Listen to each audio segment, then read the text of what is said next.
All right, everyone. Welcome once again to the Faces of Business. I'm Damon, your host, and I am so excited today because we have Erin Marcus from Conquer Your Business. We're going to be talking about moving from business operator to owner.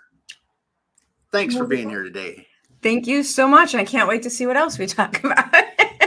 Who knows? You never know. You never know. It's kind of a free-form thing here. So, Erin, the thing that we always like to do on the show is let our guests start off by talking about their background and how they got into doing what they're doing today. The origin story, the story, the quick run, or people ask me, how did you get in this business? And I said, kicking and screaming, right? There you go. Right. And it wasn't even on purpose. It was realizing I have one of those lives that when you look back, it didn't make sense. Like it very segmented. I grew up in the city of Chicago public schools. My dad was a homicide cop. My mom was a beautician in the 70s and 80s. I say all the time, I was allowed at 13 years old to take Stacy Hartman from around the corner, who was 12, and my little brother, who was 11, and get on a bus and then a train and go downtown by ourselves, right? Like, wow. Could you even imagine? And I also grew up, we counted, with people from 22 different countries. So I was in public schools. Everything you've seen from Stranger Things is true. We raised ourselves. I just saw a t-shirt. I need to buy it. It's called Gen X, raised on hose water and neglect. Like, that was it. That was it in a nutshell. Raised on hose water and neglect. I love that. Right? But here's the thing. You build self-reliance. Yeah. You build self-trust. You realize that people are just people and we're all just trying to earn a living, and you learn how to communicate with everybody. And because you're kids, you just want to play together. So you figure that out. And now you don't actually learn anything in school this way, by the way. So I always give the example of my Chicago public schools. My algebra teacher was actually a geography substitute. So still don't know algebra, cannot solve for y. But I sat in the back with this guy, Assad, from Saudi Arabia, who didn't speak English, but he was a really good artist. So he would draw pictures and I would tell him what the words were, like what those things were, right? But it's this diversity, this communication, this learning how to hear what's being said and hear what's not being said. And then once I got past my professional juvenile delinquent ways and moved into college, I kind of had a repeat of that in a different way. I have a journalism degree. Mm-hmm. And because I was a student, not an actual reporter, I was given access to politicians that were way above my pay grade, to murder trials, to city government, to people who would give us the time of day because we were kids and we were students. Yeah. And I got to interview Mike Madigan, one of the last great statesmen, as he's known, and or Paul Simon. Mike Madigan before he went to the federal government, and Paul Simon, who was just an unbelievable human. And I learned again, people are just people. Yeah. And I learned how to talk to people, and I learned how to ask questions, and I learned how to listen again to what's being said and what's not being said. Yeah, that's such a powerful thing to learn, to be able to just communicate. And also, again, the other thing that I learned was how to talk to anybody, that those people were actually approachable. Mm-hmm. Right? Was I nervous? Of course I was nervous, but there was a requirement to go talk to these people. One, talk to other human beings, but talk to people who you might by definition consider out of reach, out of your league. Yeah. Who are you to be doing this? Yeah. And I think people like that too appreciate being just talked to like people. Most of them. Some, obviously they're headed. Well, and you know what I learned? I learned by watching this. I've been at big events, big entrepreneur events, big speaking events, and I've watched the host kind of remove themselves and from the inner workings and being in the audience. They were really keeping themselves separate.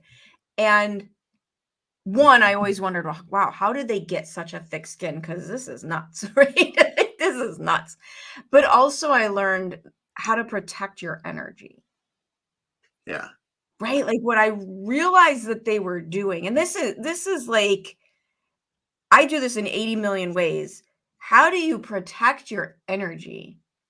Because the bigger leap you're trying to make, whether that is scaling a business, whether that is hiring huge teams at a time, whether that is putting yourself out in a new market, whether that's getting on stage. I mean, whatever the version is, I get real black and white during those moments about my energy and my safety bubble. And sometimes I stop talking to a couple people if I just need a minute to let that take hold, while it's a little tenuous. Yeah. That's a great point, because as today we're going to be talking about moving from business operator to owner, and as that transition, the changes that you have to make, everything as a business operator or owner depends on our energy. And Yes. not knowing when to get out of a situation to protect your energy for the day is huge, Right. because you can get caught in that and go right down the drain and emerge from that situation drained, and it screws the rest of your day.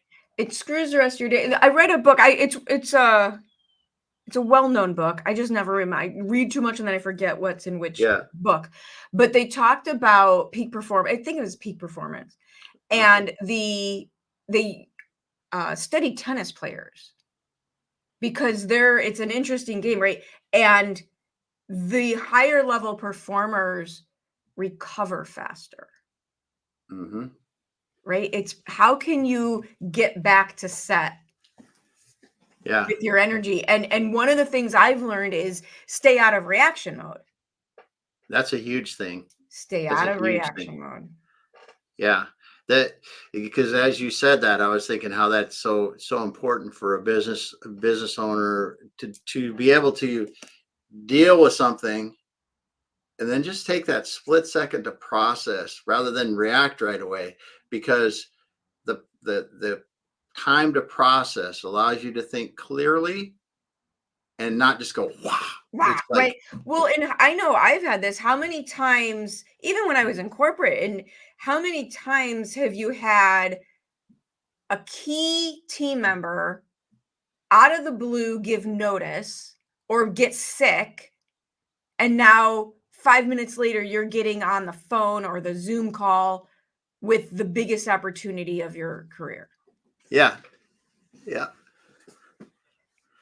it You happens. know, how do Happens you every minute. reset? I mean, we've all Yeah, been there. How do you yeah, reset? How yes, do you and I've had, now this is an extreme example. I got the phone. I was on my I was in my coaching group in my clients, and I'm old enough to know that, or to believe whether or not it's appropriate. Like, there's work and then there's, right, like, do what you said you were going to do when you said you were going to do it. And the phone was ringing and I finally answered it because it was clearly an emergency, and it was my dad calling from the ambulance. He had had a heart attack. He was on his way to the hospital.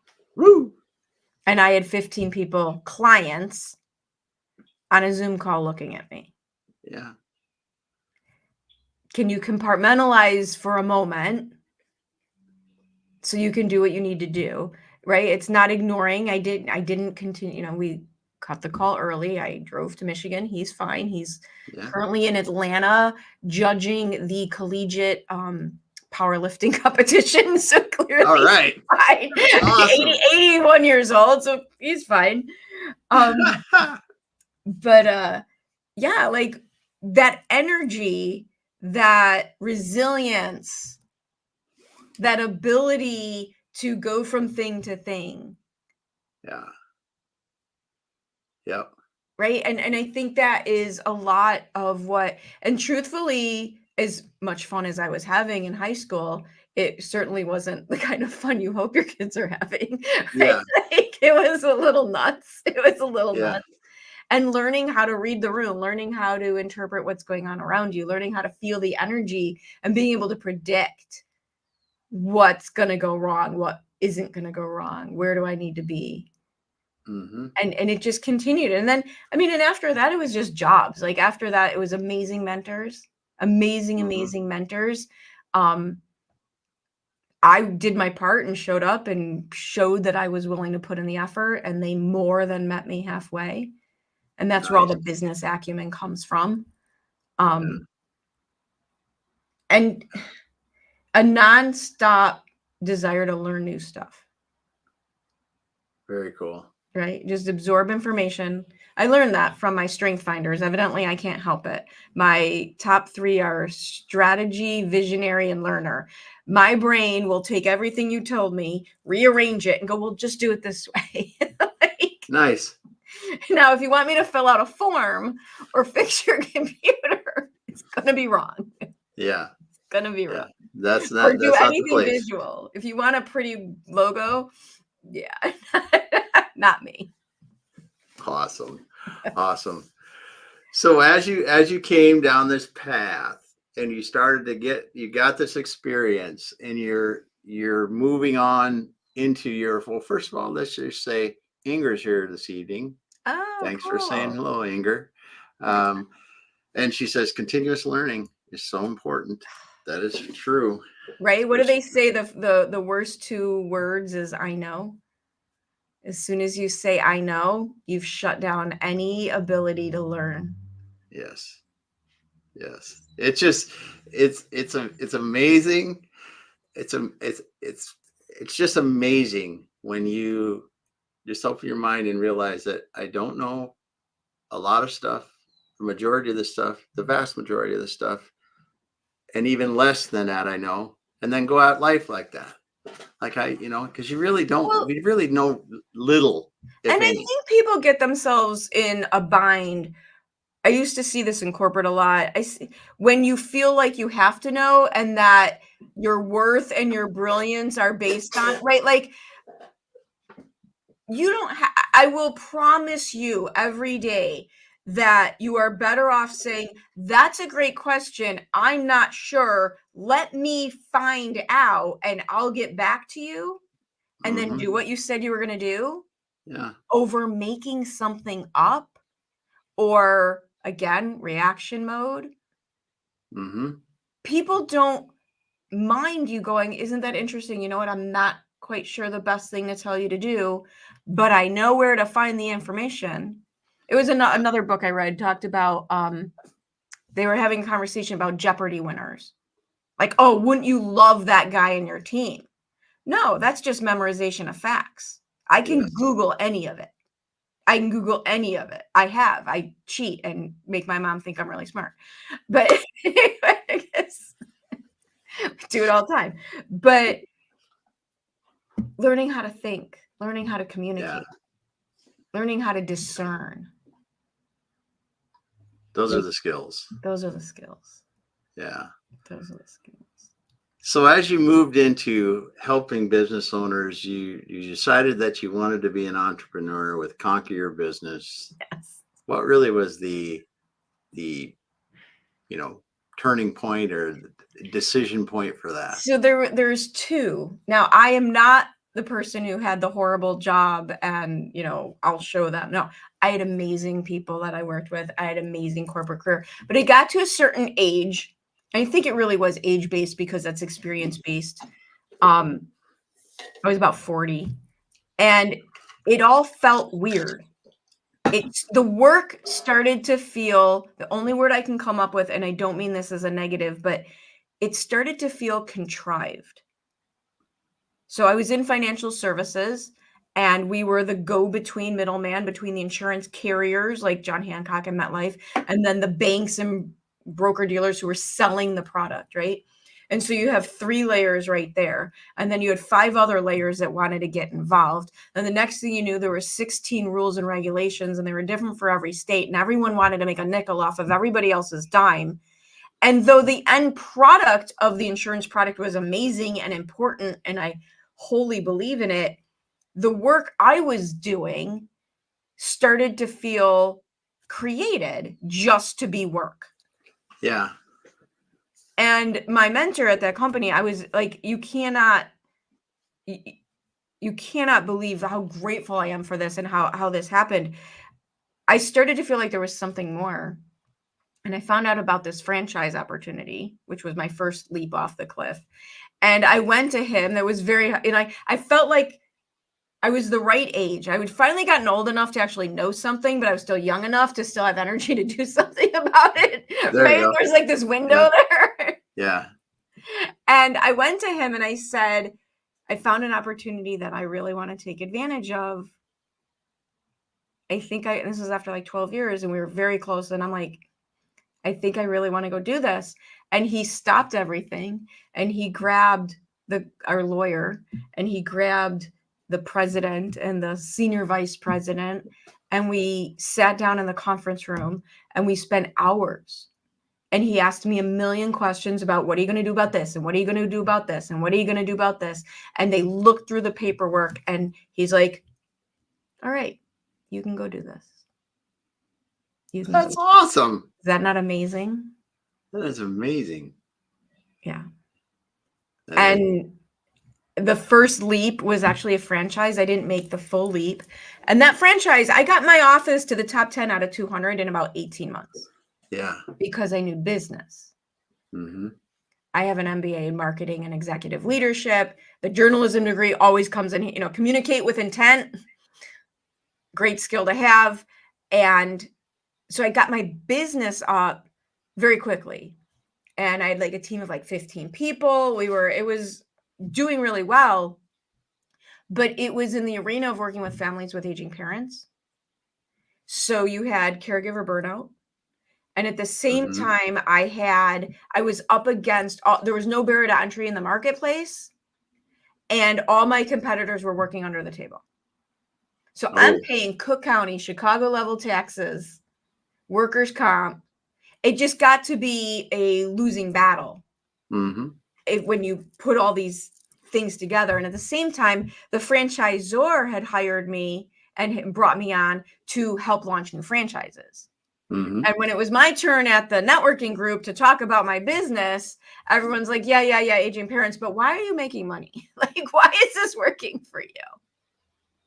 And suddenly, and so I started just helping everybody with their marketing, with their messaging, with their business, with their offers, with their product portfolios, with their pricing, with their team building, with all the different pieces that I love, because to me, business is a puzzle. I love the game of business. That's what I was allowed to do at corporate. That's why my franchise did well.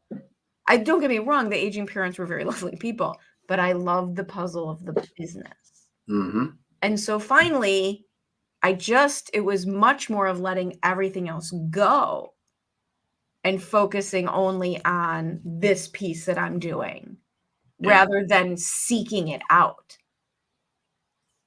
Yeah. So you were moving into it, and the business that you originally thought that would be what you would do became. It went away. I sold that off, and it became it became a one more version of education. So now I have the view of the street kid in Chicago. I have the view of the 16-year-old working 60 hours a week, because that's what we did. I have the view of C-suite in financial services. I have the view of a small business owner with a team of 15. And I have the view of a solopreneur, entrepreneur, content creator, which these are all such different models. Yeah. So you got a wide range of experience that you can bring to bear when you're talking with people. Yeah. And I really think that a lot of people run into problems with their businesses when they only look to similar industries and similar businesses for solutions. That's a huge thing. Yeah, I've had I don't know, the umpteenth person that helps different business owners that says that, because just because you're working with somebody that's in healthcare here doesn't mean it doesn't apply to a landscaper over here, or a manufacturing company, or an e-commerce company, or whatever. And it's actually going to help you more. Mm-hmm. because you're not going to fall into old patterns that everybody's doing. Yep. It's actually going to help you more. Yeah. Had that very thing happen to me last week with a client there where it was, I don't know anything about your industry, but I know that everybody under the world, anybody that's selling the way that we're talking about is doing it this way. Right. And whether you like it or not, we don't sell to ourselves. This is the one of the things that I always talk about. Whenever you talk marketing with a business person, Yes. I look at myself, I say, we don't sell to people like me. I have to remember that. It's like, because if you look at in business, right, especially B2B business, most people that are buying are in their 30s and 40s that are doing the buying. Yes, Right? you have to yes. You have I'm to. a bit more than that. I'm a bit older you than and that. me, Yeah, but I just had a yeah. birthday. You and me both. We're a bit older than that, We're a right? bit So, older than that. and when we're talking to the business people, they don't understand that. Well, why would I want to sell on Instagram? Why do I need to have e-commerce in my business? Why do I need social media? Oh, It's like, listen, but you don't, and you also you don't don't. need to grow your business. I mean, what this is so not like this is so to me. I don't get it. Like, here's my very, very unscientific analysis. I don't have kids. And I think because of that, I still associate with the kids more than the parents. There you go. I just do. I just do. Yeah. And Yeah. I'm not great at social media. I spent the first 20 years of my life making sure nobody knew what I was doing. Yes. Right? Yes. Why But would that someone doesn't want to make know my it name? bad. Yeah.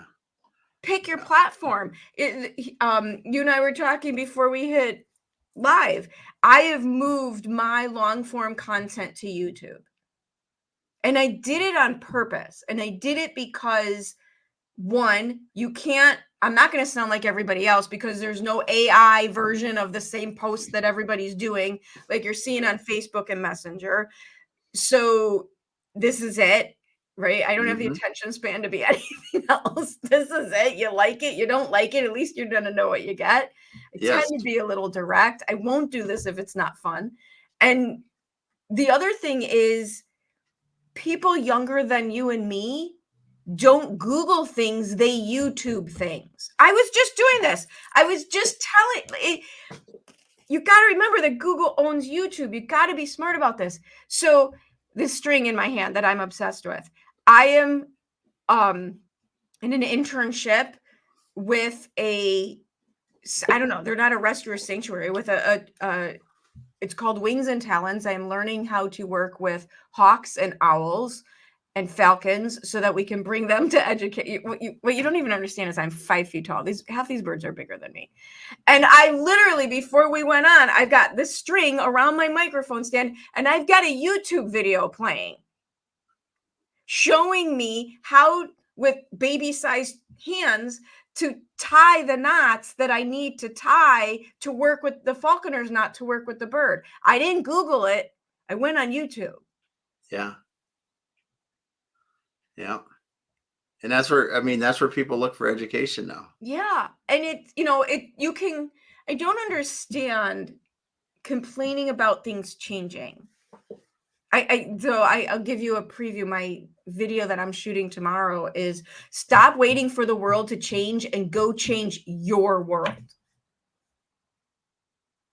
Like, why would we be mad that things change? Things always change. You're growing or you're dying. There is no stagnation. Mm-hmm. You just don't feel the change.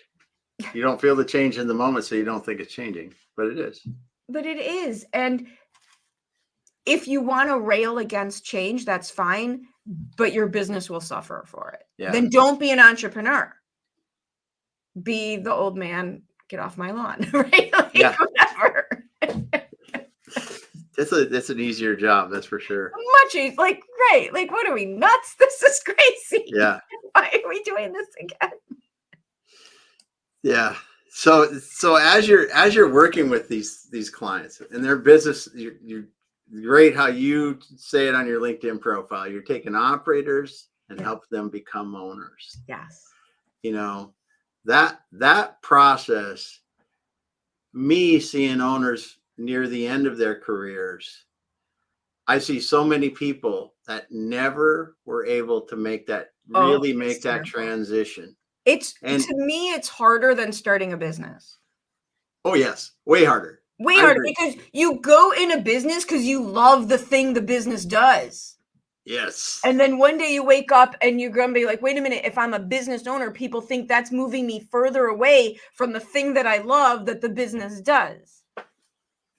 And now all of a sudden you're a leader and you're a Yes. salesperson and you have to hire people and you have to like read P&L and balance sheets.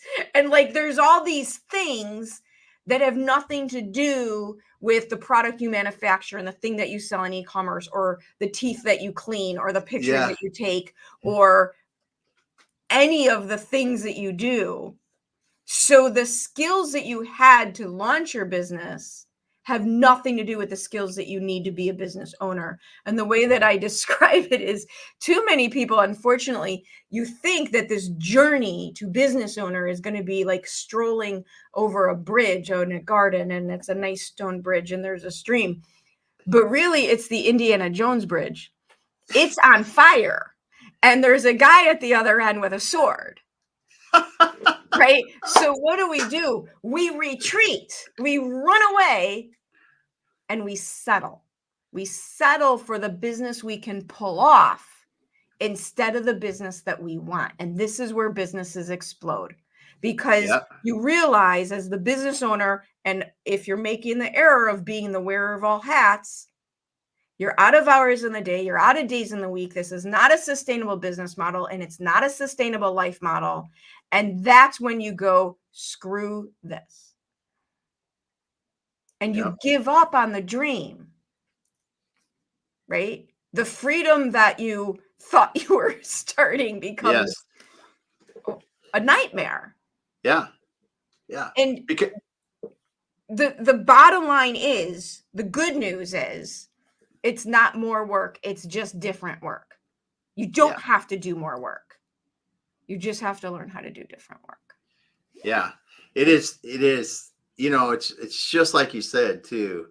You get to a point and you see these business owners and all of us, right? I don't care who it is. If you've got a business, you're going to run into this. I got into business because I love this. It could be a plumber, you could be a doctor, you could be a whatever, engineer, doesn't matter. And you get to a point you go, wow, like you said, we have to hire people. We have to do this. Now we have to think about finance and maybe, all this other stuff. Loans. Yeah, and loans and all this other kind of stuff. And you're like, holy God. But a lot of people get to a point and they go, well, I just can't work any harder. Right. Because You they put in shouldn't. everything. They've put in all the hours they can. They've neglected their friends and family to the point that they're about ready to tell them, take a hike. We haven't seen you in 6 months anyway. Doesn't matter. And they're wondering why they are not making the money or having the freedom that they went into business to create. And it's this whole process that you talk about from moving from a business operator to becoming a business owner. And it's completely possible. Like when you're looking, one of the things that I talk a lot about is your business is a system. Your business is a system, right? Yeah. And at any given point, whether it's sales, marketing, branding, team building, client fulfillment, whichever piece of the system, at any given point, a couple of those pieces are acting as anchors and lagging behind, right? They're pulling everything down and they're lagging behind. So the idea you have to do is you just wiggle it. You just wiggle it. You can't shoot straight. This is a constant wiggle of maneuvering up and down so that you can get as least least amount of friction as possible. Mm-hmm. And there's a way to do this. Humans think very all or nothing, right? We're very all or nothing. Either I'm in the gym 5 days a week eating clean, or I'm at 31 flavors and bueno beef, right? Like there's no middle ground here. And instead of thinking all or nothing, what you want to be able to do is keep top line revenue and expenses the same distance apart. There you go. People choose not to go into business owner because they think they're going to lose some of the money that they're finally making. Oh, I see. Yep. They think they're going to have to, right? So one of the things I tell people all the time is make sure that you realize that you are just one more asset that the business owns. Mm-hmm. Because if you still see my business and you're holding on to it tight, you won't spend anything because you're going to think that's your money. It's not your money. It's the business's money. You should be getting paid your market value, and you get to double dip with profits and taxes and, all the Yeah. things. But you're an asset of the business. If you can separate those two, what does the business need to invest in? And keep your money and keep profit margins. You can just wiggle this all the way up. I like that concept of wiggling it. Because it's a constant, like, okay, what's really working where, and looking across the board and going, oh, we should pay some attention or move some effort into sales. We should move some effort in, like you said, in client fulfillment or if you whatever. get too far on any of it, it stops working. The analogy, the visual I use is here. I grew up in Chicago, and every single house is the yard. We all have these true-link fences around it, and they all have these gates, right? And these freaking gates have these locks where there's these two latches. There's one on one side and one on the other side. And if you try, right, so you got to flip the latch up the metal pole to open the gate. Yep. But it's not actually connected. And so if you don't flip them up together and they're uneven, you can't open the gate, right? Because it's the friction just stopped. It doesn't matter which side's up and down. It just doesn't work. Mm-hmm. And your business is nothing more than a series of those. Because if you're great at sales and you suck at client fulfillment, you're going to end up with all sorts of refunds. Yeah. And you might be fantastic at marketing, but you can't close a deal. And if any of these are too off kilter, everything comes to a screeching halt. Yeah. We see that right now in the supply chain. I mean, look at what the supply chain problems did to our country. Yes. Yes. And it whipshot back after too. Just the whiplash came back, because I was just reading something the other day. We couldn't get cars, right? What was it? How many months, a year ago or 2 years, whatever it was. And now I'm just reading an article about in Detroit, I think it was the Michigan Speedway. They had thousands of F-150s sitting out there that they are waiting to deliver. And now we can't get prescriptions. Yeah. Yeah. You can't get your prescriptions. Yeah. That happened in our household a couple weeks ago. Yeah, it's so interesting, and when you think about it as business, these people, and it happens all over. It's accountants, it's lawyers, it's electricians, HVAC people. Everybody goes out and starts their entrepreneurial journey because they love this, and then they get into it, and pretty soon now I've got 7 accountants in my office, and it's a business, and I got to think about this. And what you're doing is really helping them, as they said, is like Inger says, you're strolling, never in business. That's right. But you're really helping them to see their way through that transition, because once they get there or get moving there and see their role, and really feel how that has changed, don't you see that they enjoy it just as much? Oh, absolutely. We used to, one of the things I'll say, we just need to get you a couple wins. Like, here's the really good news. It's not hard to motivate entrepreneurs. We just need a little, like if there's a glimmer of hope in there, right? Yep, that'll get us going. It'll get us over the bridge. Yeah, I mean, it's a world of difference. It's one of those things where you can't unsee it. Like, you can't see it from where you are now.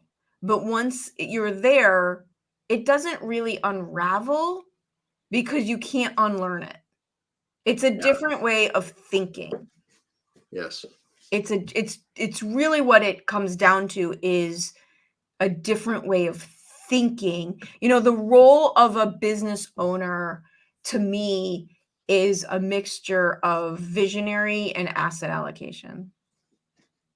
Right? That's really what you're doing. You're creating something that's never existed before. And then that's why it has to be reverse engineered.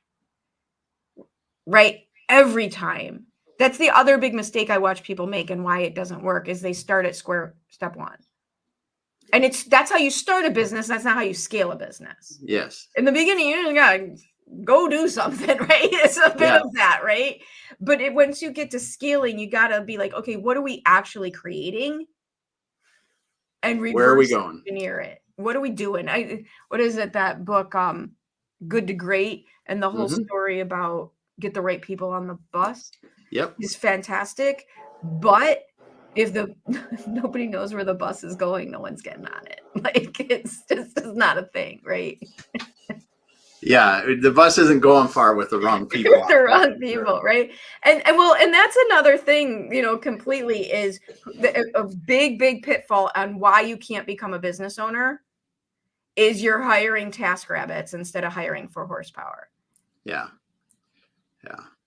One of the hardest things we see if we're helping people through this in our practice is just like that. You hire somebody that was really good at doing that task when you started your business, and now that same person has been there a long time, and you want them to be the head of that because now they have to have multiple people doing that, but they don't want to be the head of that. Yeah. Right. We think people are just like us. Most people are not like us. Yes. Most people don't want this level of stress and responsibility. They don't want it. Or you hire someone to take over a task and effectively replace doing the work with managing the person. That's not less work. That's just a different problem. Hire people who don't be scared to not be the smartest person in the room. Hire people that are so much better. This is how I describe this. Marketing, sales, branding, operations, none of it's hard. None of it's hard. The reason it's not hard is you can buy it. You can buy it. There's brilliant people everywhere who can create amazing e-commerce websites. None of that's hard because you can buy it. How you think, the hard work is getting out of your own way. The hard work is changing your approach to it. It's the resilience. It's the persistence. It's the self-awareness. One of the things that I used to, before it was Conquer Your Business, it was Conquer the Conversation. I have a big background in communication, like we talked about. And one of the things that I ask leaders all the time, and this is like the most brutal question if you're willing to have an honest conversation with yourself. What is it like to be on the receiving end of you?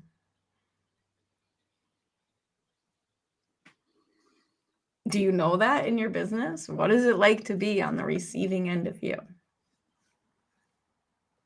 Yeah, it's a hard one. Yeah. It's a hard one. Not always a fun conversation. Oh, no. I know myself personally. I know it's not always fun being around me.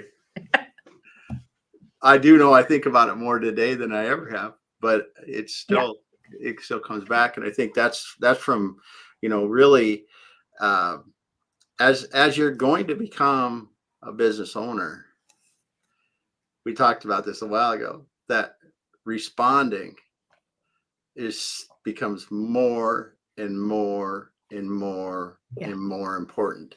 Absolutely. Because you are going to have people coming up to you all day long wanting answers to a problem that you can react and just tell them the answer, or you can respond and say, well, what do you think? Right. It's that visionary, right? Everything you do has to be for the good of the long term. Yeah. You can't act in a moment and make decisions to alleviate temporary pain, which is usually right and harm long term. I think that's one of the things that we also mess up as humans. We think our temporary challenges are permanent situations, Yeah. right? And so we have, I would say, just our nervous system and how it works. Our subconscious will have us believing we're all gonna die, right? Yeah. Like all the time. When truthfully, if you think about it, in this moment, I'm sitting in my loft. The soup, I can smell dinner is being cooked. Like, I don't actually have a problem right now, right? Yes. But my nervous system was like, oh my God, this bill and that thing and this. Yeah, you're Yeah. not really at risk. This is a great point. It's a great point. So as you are working with these business owners and they start to get a taste of this, what are some of the things that you hear come out of their mouth?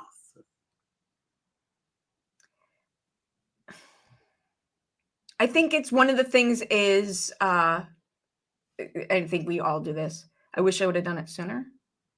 Hmm. You got to be real careful about the regret pieces.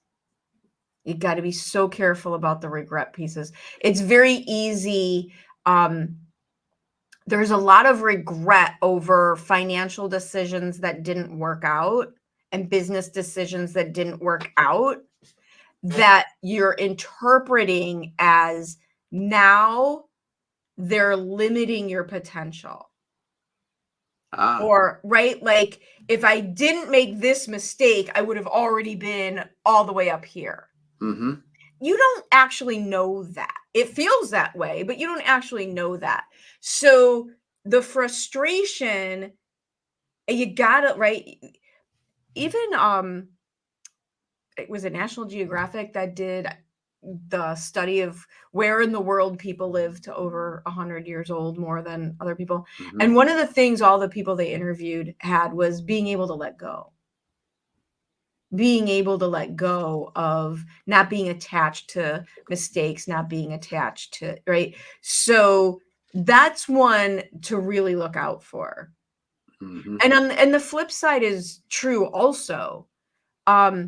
I've sometimes the relief is too much, and don't confuse changing your role with abdicating your responsibilities, right? Yeah. Yeah. Like, my whole thing is always, I got to put bumpers in my gutters. I got to put, right? Your chief decision maker. Bottom line, you're the business owner, your chief decision maker. This is, you get paid to make decisions. You're paid in accordance to how many decisions you can handle and the capacity to handle that situation. That's it. And so I'm always looking for what are the bumpers I can put in my gutters. Not regret, but not get too far out over my skis. Mm-hmm. Because the idea is the more narrow, not give up 3 feet from gold, but not throw good money after bad. Yeah. Right? Because you've got these bumpers in the gutters, and the trick is, how narrow can I get those gutters? Because the other half of the problem is there's a pendulum. There's a pendulum swinging back and forth between those gutters. So the more narrow you can get your gutters, the less it hurts when the pendulum hits you. Yeah. Because that's what happens. Yeah. It's just part of it. You're just going to run into things that are going to come out of the blue, and they're going to knock you down, and you're going to have to get back up, and you're going to have to reassess You and can move do forward. everything right and it still doesn't work. I mean, I think and this is where, so another random weird thing about me, I used to compete in powerlifting, which again, really weird, 5 feet tall. But I used to do bench press competitions, bodybuilding, powerlifting. And in the gym, when you're training for those types of sports, failure is your goal. Yeah. Failure is your actual goal. Mm-hmm. You're not done until you just can't do anymore. Then you're done. Yeah. And so the idea that failure is a goal and most things don't work. Like, you just got to understand.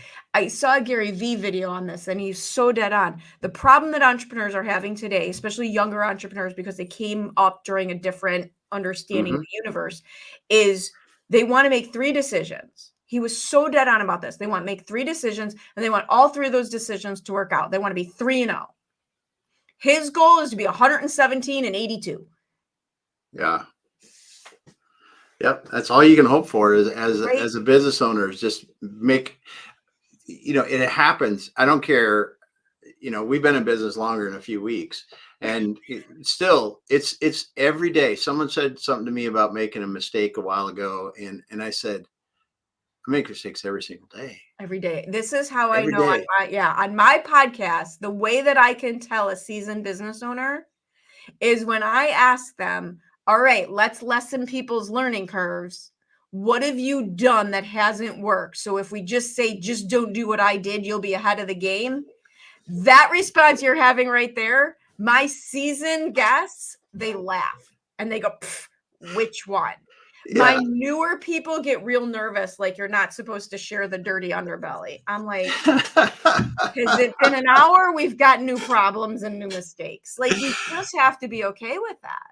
Yeah. Most things don't work. Failure is the goal. You don't know how far you can go until you fail. I mean, that's your strength training that you're talking about there. And in business, the same way. It's like, listen, if we don't fail, we're never going to go as far as we could.